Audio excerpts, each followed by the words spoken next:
Our first Outside the Box review has arrived. Joining me for this segment will be the Honorary Slug and segment regular, Desert Spiral or Tobias, and we'll be looking at the This Is Some Rescue Squad pack. Do you have some extra spicy ideas to complement what we talked about on this episode? Well, join our Discord by following the link in this episode's description and take part in that conversation. We'd love to hear from you. And if you also are adoring what you're hearing here and what content I'm producing on the Space Slugs YouTube channel, please consider joining our Patreon. Any support will go a long way in ensuring that we bring you the best content available. A massive thank you goes to our patrons Benobi, Brendan, Duralvar, Bruno, Death1942, Alan Jones, Winter AU, Kevin C, and of course our newest patron, Pure Mongrel. It means an incredible amount and we cannot wait to bring you more content. Now join me as we step outside the box and into Star Wars Shatterpoint. You don't know the power of the All right, shut up. of the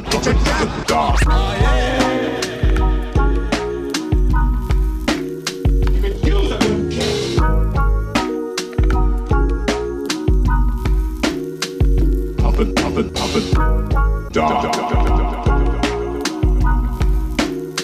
Who's the more foolish, the fool or the fool in politics? It's a trap! Kid, I flew from one side of this galaxy to the other and seen a lot of strange stuff, but I've never seen anything to make me believe there's one all. G'day everyone, you are listening to the Space Slugs, and joining me for what will become his regular segment on the show is Desert Spiral or Tobias. Tobias, thanks so much for joining me here for our very first installment of Outside the Box, this time featuring the This Is Some Rescue Squad pack. How have you been since last time, Tobias? I've been doing really well, thank you, Tom. And thank you for having me back on the show, and also looking forward to having this as a regular segment. So the idea of this segment is, as we stated in the July episode of Space Slugs, is not to verbatim read off of cards in a review style fashion, but instead consider the individual components of these squad packs and what impact we think they're going to have on the meta at large, and what other characters and units that the individual characters within the squad pack can be paired with. So hence the name of this type of episode, what this squad pack can do outside the box. Hey. So basically if you are the audience and are looking for a verbatim sort of comprehensive review of the squad pack and its contents, I'd really strongly recommend checking out Hello There or Momentous Struggle, because they do a lot more sort of unpacking and reading the abilities and the combat trees and sort of discussing the potential of it there. But this is more of a sort of follow-on from the July episode of the Space Slugs, where we think the meta is and what we think these packs are going to do. How does that sound, Tobias?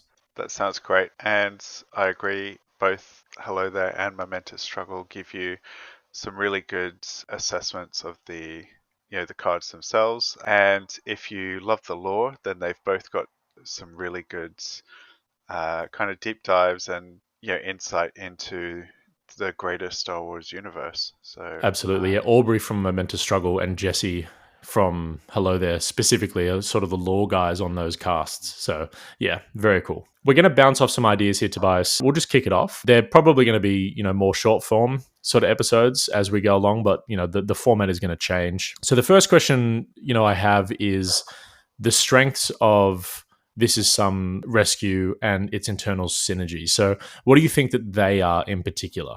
What does this box bring to the meta? Crikey. I just wanted to completely segue straight off the bat for a second there. And just when you were doing your little intro before, it reminded me of Harry Potter, for any of the Harry Potter fans out there. And some of the episodes, even though they'll be short form, might be a bit like Slughorn's Hourglass, because if the squad pack is interesting and there's a lot of cool stuff, then we might talk more. But if it's kind of boring and samey, then we might talk less. So if that made sense to you, great. And if it didn't, then Infer the meaning. welcome to the ramble. Yeah, exactly. Cool. And back to the question, the strengths of This Is Some Rescue and the internal synergies. I'm going to say that for me personally, the first strength of the box is kind of the minis and just the instant association that everyone kind of has with A New Hope and that sequence from the film. And I think this really captures that moment in the Star Wars paradigm amazingly. I know that's not really what we're here to discuss, but I just really wanted to point that out. No, I couldn't agree more. The minis in this are some of the most stunning that I think AMG have ever produced. And just watching the reveal, I believe it was at Mini Stravaganza or Adepticon. I'm not entirely sure, whichever reveal it was. Seeing those minis for the first time was just unbelievable. So picturesque. It really puts you on the Death Star. I agree. So back to it. I think the strengths of the box are obviously, I mean, Leia has her sort of revenge trigger, and somebody's got to save our skins, which I think is really impactful because it is very generous in what allows it to be triggered. So just any friendly by any enemy effect is great. And then she's got her range 5 cannon to kind of back it up, and she gets a dash, and then she gets to drop down some hunker tokens, which synergize obviously with Luke Daring Hero and his Cody-esque sort of reroll mechanic, and just naturally good for defense anyway. One of the internal synergies there is that sort of hunker mechanism, I guess, or hunker engine that they get to take advantage of in a secondary capacity. And then also just the spy keyword, which I think outside of Leia Bouche and Lando and R2, it kind of pairs well with the Thrawn box in some ways, which is coming out at the same time. So I guess even from a marketing perspective, if you just pick the two boxes up, you could probably play them off the cuff together with a little bit of synergy. Thrawn obviously doesn't lean too heavily into non-Empire, but some of his cards do, say Mercenaries and Scoundrels, so you could get some bang for your buck there. And back to their main strengths, I think they have a lot of really cool movement shenanigans. They're very mobile, so Luke having the effectively fan out, and then Leia has her dash for a full squad on her tactic, so she can dash one of your units, both members of them if it's a multi-person unit. And then also with her active ability, It's a wonder you're still alive. she can dash somebody else. And then she's got crack shot for all the Padme fans out there, so she can move and then crack shot for a second move, and then it's a wonder you're still alive, somebody else. And then with her tactic, two other people can move. So she's one of the few in the rarefied air that can take all three centerline shifting priority points on the first activation of the game. And so I think that's always a strength that has to be respected. What about you, Tom? What do you think some of their strengths and internal synergies might be? Yeah, I think the main one that I'd like to focus on, at least from my own personal playstyle, is the strength of that shifting priorities play. The combination of Into the Garbage Chute, Flyboy, It's a Wonder You're Still Alive, and, as you said, Crackshot, in addition with some of the infiltrating mechanics that we see from Rebel Commandos, etc., make her as a primary just such an appealing choice and a very dangerous unit to go up against if you're deciding to bring shifting priorities and don't have a plan for a very big swing turn of your own. So that's sort of how it jumped out to me initially. Luke Skywalker is he just seems like a very, very strong 3-point unit. I really like his Cody-esque abilities, as you've said, with He's the Brain Sweetheart. And I like the nod to Obi-Wan Kenobi as, of course, the trainer of Luke Skywalker in some capacity with the uniform. So, Luke's not losing his hunker token. So just a real good thematic nod there in amongst some very good mechanics. It's Han and Chewie that I'm not entirely sold on or sure about, but I think we can get into them a little bit later in the episode. But the internal synergies of the hunker shenanigans, not losing the hunkers, at least on Luke, getting rerolls if you've got hunkers, it's just very strong and it's very thematic, and they feel like a very cohesive squad pack to go together, which I love. And I would say one of the, just looking at them, they all look sort of well designed there. There's no kind of scornergy within the box itself, which is great to see. And even just from a design perspective, things like grappling hook giving you a climb and a hunker token, which then keys right into He's the Brain Sweetheart on Luke Skywalker. So they're not disadvantaged by taking advantage of their own kits. Whereas, going back to Cody, he struggles to get full value out of his own internal kit. So it's good to see AMG from a design point of view becoming a bit more elegant, in their ways, not as clumsy or random as, say, Cody with a big blaster. I love that nod. That's great. That was very well done. Very well done. Okay, so with the internal synergies, what do we think that this box is going to do to the meta? I'm hearing a lot of movement shenanigans. I'm hearing a lot of hunker shenanigans. And I'm hearing a lot of potential, just rebels in general, shifting priorities shenanigans. Do we think that that mission pack will almost equal out with the old Sabotage Showdown? Or where do we sit on that? What's the meta impact of this box? I mean, obviously it's early days and it's hard to say. However, I guess the scuttlebutt is really about having Leia complement Kanan, or even just Leia's her identity of somebody's got to save our skins in general being very flexible. So revenge triggers are the soup du jour right now, and she has a very good one. And I think people, or at least some of the online chatter, is all about utilizing her maybe with Kanan or with Mandalorian, and then taking advantage of that covert rebel tree to get the double shoves on any reprisal that she might have. So that's sort of the obvious straight out of the box kind of place where she might fit in. But I think she has this challenge from a list building point of view where she does have the uniqueness of being Princess Leia. So she's battling with Freedom Fighter Leia and Leia Bush. So I think that whether you have any attachments to either of those two units will impact how you try and use her in your list building. And that's a lot harder if you have a rebel centric kind of focus, because Freedom Fighter Leia does bring a lot to the table in that capacity, from my point of view. Oh, absolutely. However, Leia Charming to the Last has some good initial hype, and I think she does do a couple of really cool things. And her impact on the meta might be seen as part of the general resurgence of shifting priorities. Yeah, no, very interesting. And also, counterbalancing the Imperial Scout or heavy aggro, heavy ranged aggro kind of prong to the meta as well.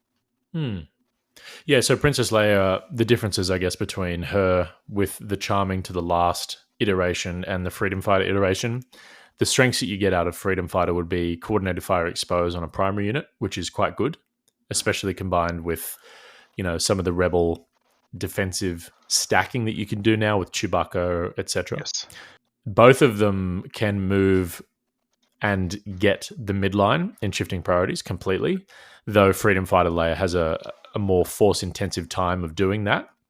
Yeah, it's a more roundabout journey for her. However, I guess if you look at it using the Mario Kart or a racing perspective, Princess Leia Charming to the Last, I think, has, she's got that sort of better acceleration, and it's easier for her to kind of obviously get her top speed. I mean, her into the garbage chute flyboy tactic, and then It's a Wonder You're Still Alive shuffles the board nicely. But then explosive charge can move your entire team, and if you're targeting the middle point, you could, depending on the map layout, maybe you get all 8 or all 9 points off of that move. So that's not to be underestimated, even though it's not as immediately obvious as what Princess Leia Charming to the Last brings. Couldn't agree more. I guess another meta impact could be, while we're on the topic of having the same names, this box does a lot of things in terms of conflicting for sure. in the early days of the Rebel Alliance. You've got Leia, you've got Luke, and you've got Han. All three of them exist in current primaries. So if you do decide to take them, you're really short-ending yourself in the long run. And that's sort of related to a question from one of our patrons, Winter, one of the Red Mandos. We'll get to that in a second. But, we've talked about the meta impacts and the speed, which I think is very relevant. And before we move maybe on to the next question, I just want to really lock in on the shifting priorities discussion. Where do you sit in terms of mission packs? Because this is something that's going to be featured on the August episode of the Space Slugs, but I'd love to hear your thoughts. Shifting priorities, Sabotage Showdown, Never Tell Me the Odds. Are we now at a stage where every single one of them has a lot of play?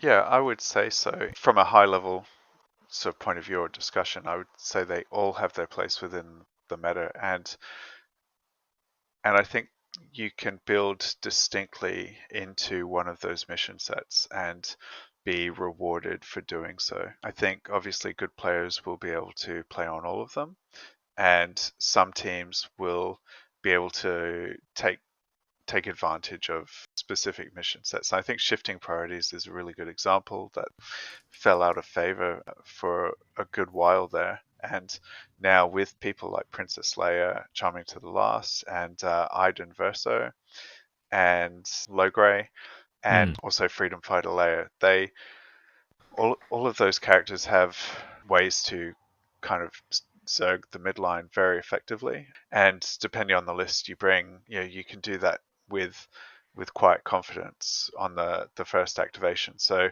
it really removes or mitigates the impact of going first, because if you are going second and you're not built for it, then you can have a hard time taking one of those points back, let alone two, because they could be in the hands of multiple units as well. So, well, inevitably will, but definitely I think all three mission packs are live right now, and I think they all play quite differently, and I think you can build to them with that in mind. I love that.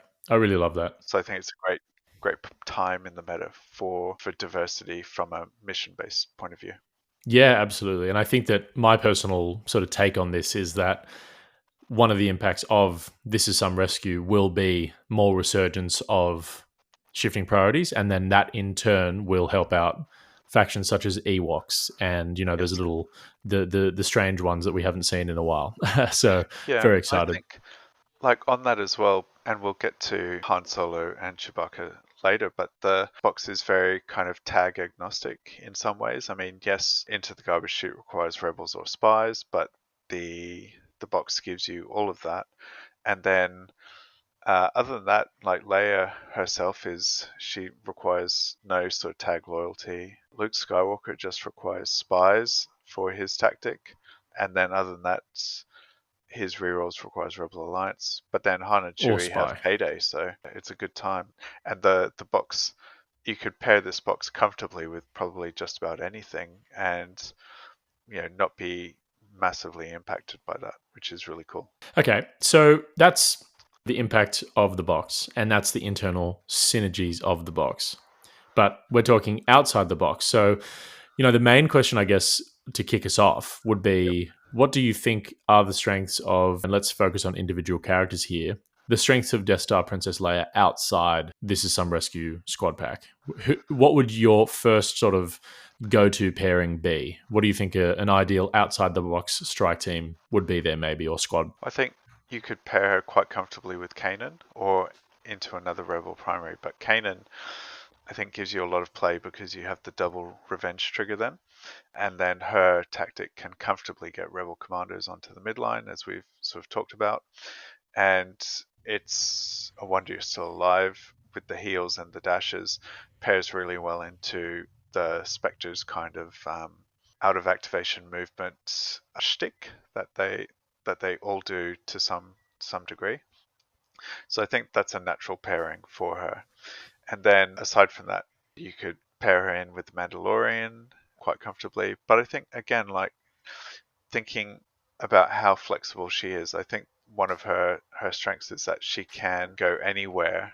And obviously with her, she's bound by her errors. So if you can build a sort of a secondary and a support character that will pair nicely with whoever you're bringing, I think she is not necessarily hindering you. I think she's similar to Mother in some ways, in that occasionally you'll see a Mother Talzin list piloting Republic and then paired into Republic just to take advantage of her revenge trigger. But I think, unlike Mother, she's a lot more forgiving because she's more mobile, and her revenge trigger is a bit easier to utilize. And then she's got sort of the healing and the hunker shenanigans going on as well, which arguably could make her an interesting pairing for General Kenobi as well, because even whilst she wouldn't get all the benefits of knowledge and defense, the bit of the identity, which means your hunker tokens don't go away when you're engaged, that that applies to anyone, not just Republic. Yep. So having her revenge trigger dole out hunger tokens, and at the same time, she gets harder to wound, the more kind of dead guys are on the field. So I think that could be an interesting pairing because clones are notoriously easy to wound. Yep. So that then, instead of becoming a liability, kind of pairs into one of the strengths that you're trying to promote. And you could put her into a list like that and dangle some low-hanging fruit. And then if the opponent wounds it, you sort of increase the strength of everyone else. Or if they don't, then you're advantaged anyway because people aren't dying. So I think that's an interesting way you could probably drop her into a pairing. And then Thrawn or the ISB, at least, they're spies too, so you could kind of lean into that spy network. It would be very interesting, I think, to have Princess Leia paired with Jedi Hunter, perhaps, with some ISBs, and maybe even throw Obi-Wan in there. And then that way you've got the full Death Star crew. No, that'd be very cool. I do agree. I think, the instant reach for would probably be a fellow revenge trigger box or character, I should say. But then the more deep cut would be General Obi-Wan Kenobi, which is, as you've already talked about, that was sort of the thing that I saw first. Every time I see a character that gets a lot of use out of a hunker, I immediately start thinking, what would Obi-Wan Kenobi look like with this? You know, it's not something that I've really experimented with just yet, but I think we're getting there with characters such as Princess Leia, and I would like to see that, especially given the fact that there's a lot of expertise stacking and dice stacking available to the Rebels now. So if you allow them to roll a bucket load of dice and they don't get rid of their hunker tokens and they're adding expertise results from something like secondary Chewbacca, that becomes really interesting to me. I'm not saying it's good, but it's definitely something to think about. In terms of the immediate strengths, though, I would say yes, very much so. Kanan, even something like Mother Talzin, Dooku, etc., all very, very strong ways to cement your presence on the board. What I've been pairing her with a lot is General Solo, and I think that works beautifully, especially in shifting priorities. There is the capacity of a revenge trigger from Han. It's not really why you bring him, but it exists. And I think her and General Solo together offer a lot of sort of struggle flip shenanigans. If you lost struggle 1 or struggle 2 and you're basically activating them as your first activation of the next struggle, reshuffling the board is one of their strengths. And I think that that's really strong. So yeah, I agree with that. Having her with General Solo, I think, is probably a really strong pairing. And I agree, I think having all of those sort of movement tactics, but then also what I like about that, I think, is that you're kind of inviting your opponent to just wound me, just one, it'll be fine. Yeah, just take the shot. And then from that you get your 2 revenge triggers, and then you also potentially get your let's keep a little optimism here, and then on the back of having a unit wounded, you might end up ahead of where you started that interaction. I think that's pretty cool, because also one of the foibles of General Solo is that people bang on about how his revenge trigger isn't particularly great. And so if you have Princess Leia charming to the last, if her revenge trigger wounds the character, then General Solo can kick in the other half of, hey, it's me, get a dash, remove a condition, get suddenly into range or out of engagement or down or up a level, and then pop off his revenge trigger too. Arguably, they'd be wounded at this point, so there's less immediate bang for your buck, but getting to dash him and then sort of take another shot and throw 3 or 4 conditions on someone. Or just trigger something like a melee point blank for a reposition, etc. There's a lot of movement capacity there. Yeah. Perfect. Actually, that's really cool too. So having those 2 work in tandem and the revenge triggers work in tandem, that's exciting. Absolutely. If you can't tell. So that's a good segue for the next question, which was posed by one of our patrons. As I said earlier, Winter, one of the Red Mandos, I believe Red Mando 2, but I'm not entirely sure these days. Maybe they're swapping to keep their identities secret and safe. Keep the Coven I safe. think the first rule of Red Mandos is we are Red Mando. So. Yeah, exactly. So Winter was just asking whether or not Death Star Princess Leia would replace or leave a place for General Solo, and what is our opinion on this. So I think you probably garnered my opinion from it just then when I talked about how I've been bringing them together in tandem and using the strengths of their tactical abilities and their board reshuffling abilities quite well, I think. And I think that Han Solo actually naturally pairs into other revenge strike teams such as Kanan or Mother or Count Dooku, etc. I know that Kanan gets his double heals, but Han naturally pairs into it insofar as he's not doing the wounding, right? Yes. He's just condition stacking and making your life more difficult. And if you can put the brakes on and not accelerate those revenge triggers with a character like Han, whilst Princess Leia is using her movement shenanigans and keeping the trigger on or the finger on the pulse for when you get wounded, that's a really strong sort of pairing. And I think that's quite nice. What about you, Tobias? No, I think Han Solo or General Solo and Princess Charming Leia are complementary, and I think they actually work well together rather than the conversation being, does one replace the other? I don't think that's necessarily the best way to look at it. But then obviously when you can only put 4 characters in your list, I would say you need a game plan firmly in mind from your strategic understanding of what you're hoping to achieve with your team. And Han, General Solo, and Charming Leia can be one manifestation of that. But then I would say that you could, if you were so inclined, you could cut General Solo from a Rebel roster and have Charming Leia there in a similar capacity. But I think that's not necessarily how I would approach it. So. No, very interesting questions though, aren't they? Because they're pointing out the fact that the meta is reaching a point where Yes. it is up to your own personal playstyle, right? Yeah, correct. And I think there's definitely something to be said for, and we've discussed this before, but the idea of aggression, the responsive, and then kind of the control-y mid lane. And if you want to lean into responsive play, then Charming Leia and General Solo is a fine pairing to do it with. Or you could use Kanan and one of those two as well, because Kanan is very strong, obviously, and either of those two would pair well with him. And I mean, there's nothing stopping you taking all 3 in your Premier squad if you wanted to. Takes notes. Yeah, except one of the big problems with this box is that it's obviously using Leia, Luke, Han, and Chewie, right? So, Yeah, that puts a bit of the pressure backbone on of the Rebel, rebellion, right? yeah, squad building. But I think like Dooku and Talzin, is like PB and J, right? So they pair well together, and they're both revenge triggers. And there was never a discussion of, well, does Talzin replace Dooku? So. And again, they do very different things, but they have that one common thread of the revenge identity, and I think that's how one might be able to view Charming Leia and General Solo as well. Is that they both have a revenge identity, but they do different things differently, and they're complementary together. And that's for all of our international listeners. PB and J is peanut butter and jam. I will not have anyone claiming that it's jelly. And if you'd like to counter that point, feel free to join our Discord and let me know. But it is peanut butter and jam first, and then I stop. Yeah, absolutely.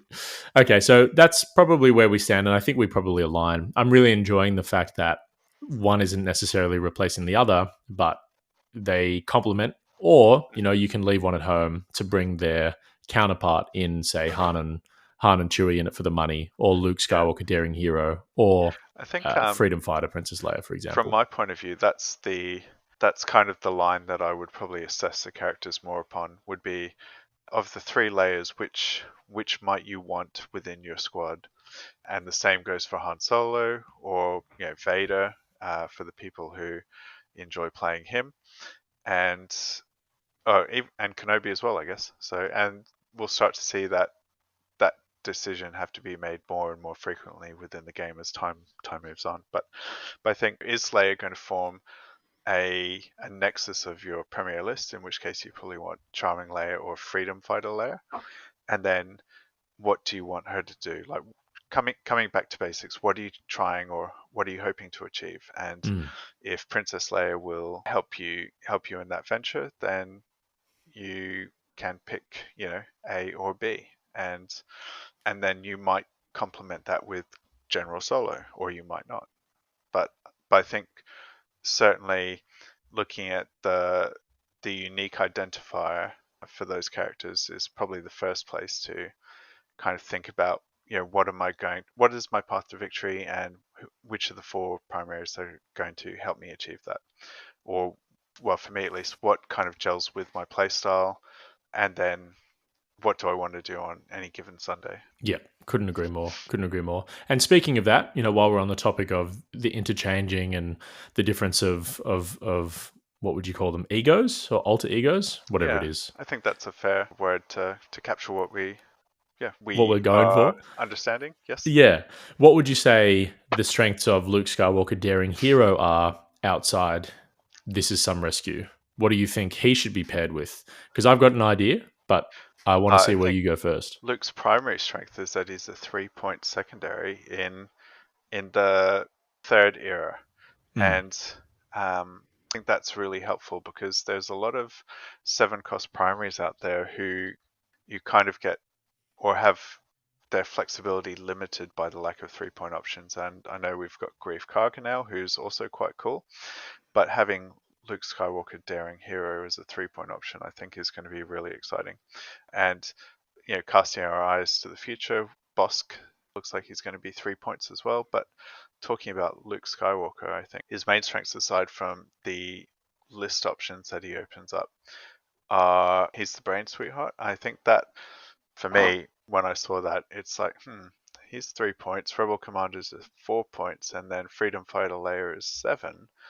And the commandos start with a hunker. Leia gets hunkers, like she's giving out candy, and she gives out coordinated fire expose. So I think Rebel Commandos with expose on a stick and then 2 rerolls are just going to be mowing fools down. That's actually exactly the squad that I built earlier. And then you Yep. bring Low Grey in that second Yeah. squad, and then your Ewoks are getting rerolls because they have sneaky approach. Yes. You're getting exposed everywhere. You're all over the board, and you've got Low Grey as your sort of Princess Leia charming to the last substitute, in that he now can make sure that you score all four points on shifting priorities in the beginning. So I think that's Exactly. sort of that seems very strong. And if you just want to take it one step even further and dial it up to 11, take Chirper instead of Low Grey, and Oh, then suddenly your Rebel Commanders are rolling 9 dice with 2 rerolls, and you can throw Wicked in there, which still gives you the first turn play on all 4 points, and then he's got his really flexible revenge trigger. Let's put it like that. I know it's maybe a meme or a bit of a joke, but if you actually have a read of his revenge trigger and then read it again slowly, like, it's pretty good.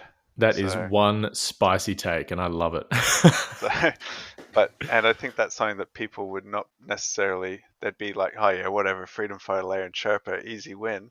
But then you might surprise people with that list. I So, think there's some serious alpha strike capacity there, and you could also go further again by bringing you could go Leia, Organa, Freedom Fighter, Luke Skywalker, Daring Hero, Rebel Commandos in Squad 1. mhm. You could go Chirpa, Chewbacca, and the 3-point Ewok supports in Squad 2, and Yes. then you could go Low Grey and Wicket and something in squad number 3, maybe Lando and R2D2, or The the Trappers even. Trappers even, exactly. And at that point, you've got your shifting priorities play, and you've got your Saboteur Showdown play, etc. So, there's some really cool setups that are all enabled by Luke Skywalker Daring Hero outside the box. And you've just got a really mean, like, range superiority going on. So, yeah, because Rebel Commandos, their tree is just incredible. It's bonkers. Yeah.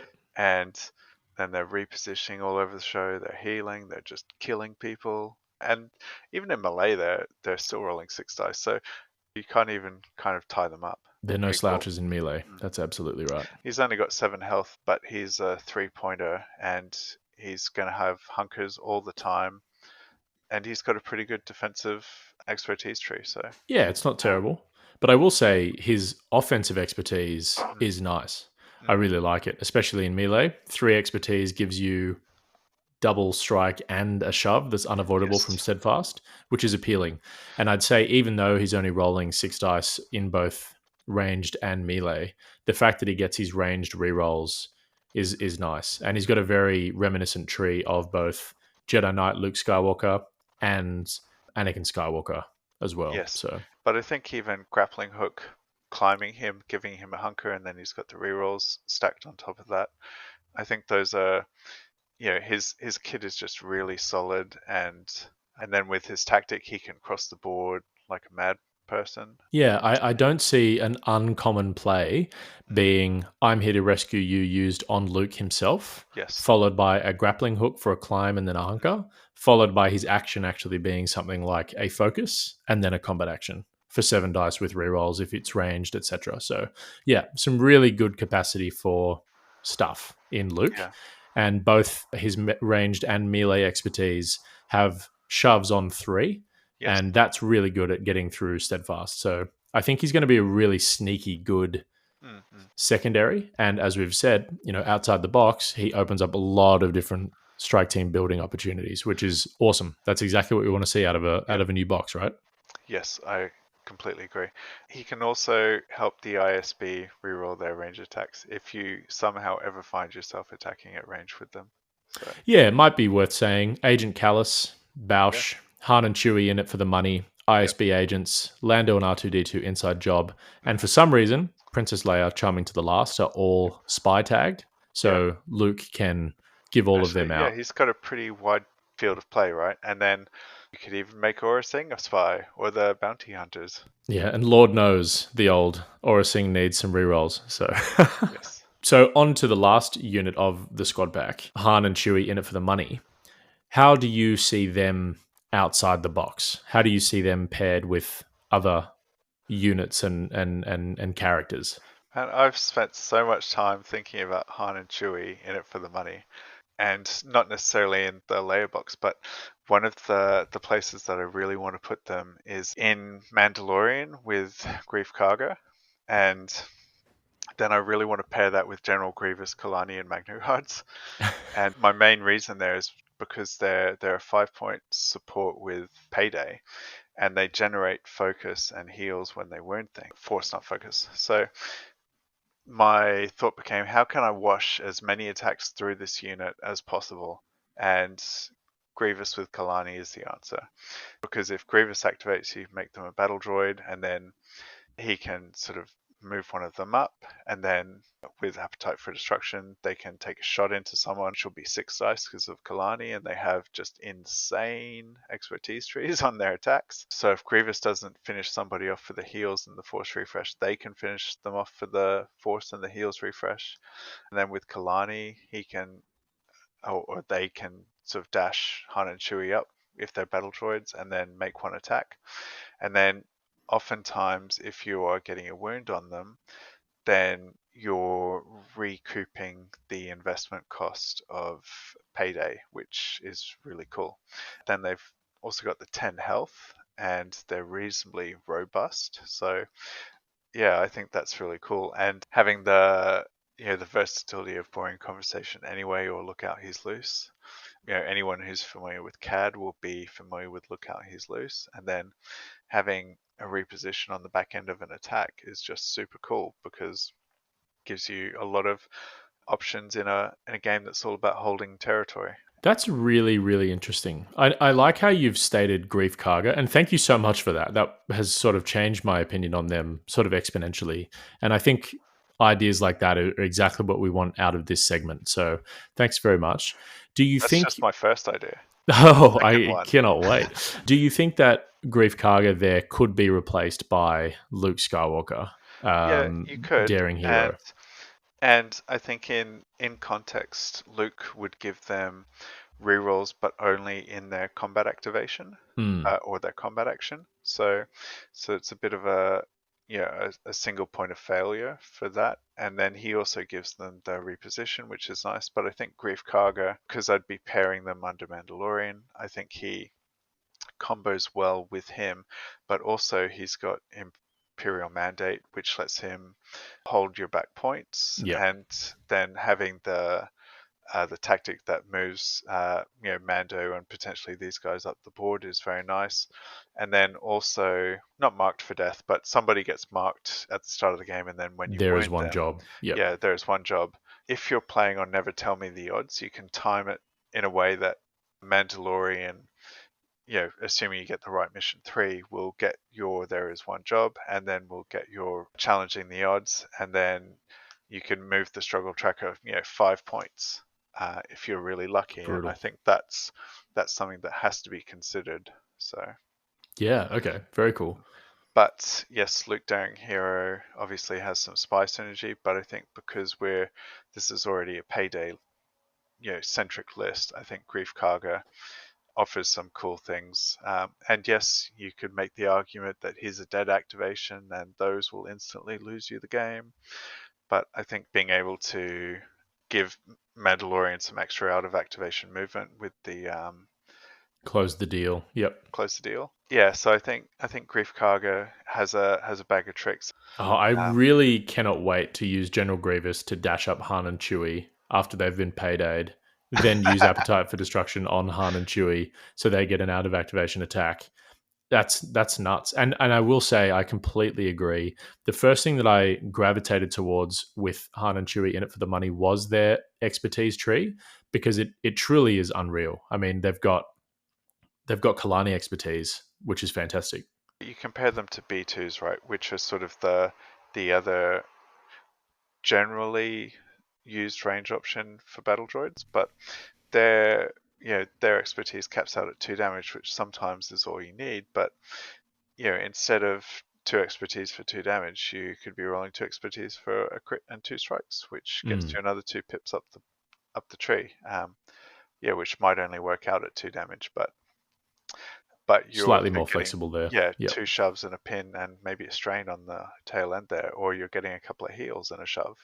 And so I think that's just really cool. And because they're rolling their 6 dice for revenge attacks, they're only marginally less effective than their combat action attacks. So having them attack instead of twice per deck rotation, they're suddenly attacking maybe 5 times per deck rotation. So Yep. that's upping their output 250%, I guess, or whatever the right High.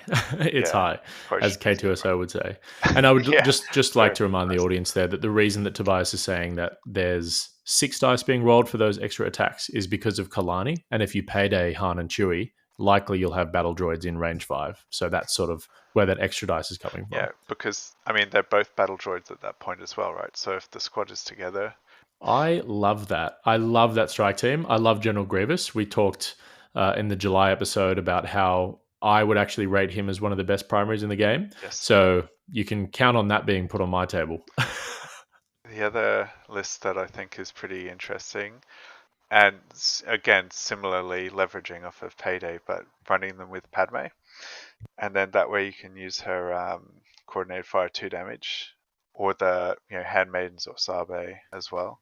Well, I guess Sabe and the Handmaidens are Republic, so you can't use that, but unless you're paydaying for Republic. But you could payday for Handmaidens, and then suddenly you're putting their damage from sort of 5 on 4 steps, which isn't crazy high, but going to 7, and then you've got the capacity to sidestep some of the more specific revenge triggers as well. Yeah. So, and you can also do that with Cad Bane as well, which I think in conjunction with We're All Fine Here Now, Thank You could be quite good, because if they wound someone, then you get 2 force back anyway. But if they can't wound someone, then Cad Bane can jump in, do the wound, at which point you get 2 force back anyway. So that's quite strong. Yeah, and I think with Padme, there's a little bit of scornergy, because if she's getting the wound with her coordinated fire, then they're not able to capitalize on the force refresh and the heal. But at the same time, Sabe can suddenly move 5 people around. So there's some interesting stuff you could do there if you went full Handmaidens with Padme, but also with Cad Bane. So if you took Mandalorian, Grief Karga, and then Han Solo and Chewbacca, and then you're also taking Cad Bane, Jango Fett, and maybe the Red Mandos, then that's really cool too, because obviously you've got Force for days then, but then Cad Bane, like you were saying, Tom, can come in and finish somebody off, or he can get his jumps.